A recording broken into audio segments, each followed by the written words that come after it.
Paul recule un peu en arrière, j'ai peur. Maman, je t'aime et je n'avais pas le choix. J'irai profiter de ta fortune. Et Il pensait devenir milliardaire après cette nuit, mais son plan va tourner au cauchemar. Rosa, une femme connue dans toute la ville pour sa richesse et son courage. Depuis des années, elle dirigeait plusieurs commerces qui lui rapportaient énormément d'argent.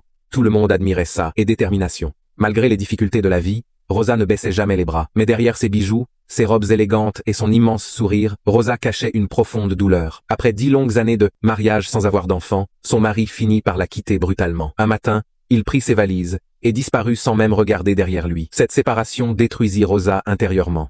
Pendant plusieurs mois, elle resta enfermée dans sa grande maison silencieuse, où seuls les échos de ses pas répondaient à sa solitude. Les années passèrent. Rosa continua pourtant à travailler avec acharnement. Elle devenait encore plus riche, mais son cœur restait vide. Elle rêvait d'avoir quelqu'un à aimer comme son propre enfant. C'est alors qu'un jour, elle rencontra Paul. Paul était un jeune garçon pauvre, abandonné par la vie, qui traînait souvent dans les rues, à la recherche de petits travaux pour survivre. Rosa eut pitié de lui. Elle décida de l'accueillir dans sa maison, et de l'élever comme son propre fils. À partir de ce jour, la vie de Paul changea complètement. Il mangeait dans de grandes assiettes luxueuses, dormait dans une chambre climatisée, et portait des vêtements coûteux.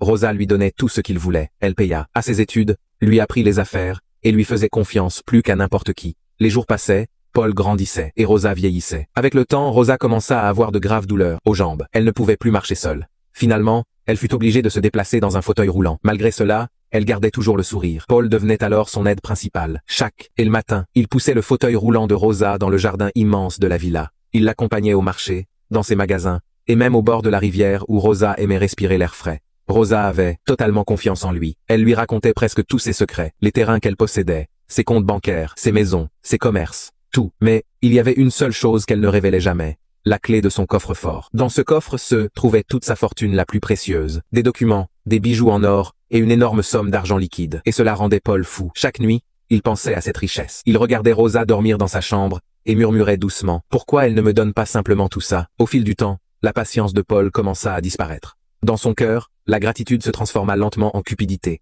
Il ne voyait plus Rosa comme une mère, il la voyait comme un obstacle. Un soir, pendant que Rosa dormait profondément, Paul entra discrètement dans son bureau.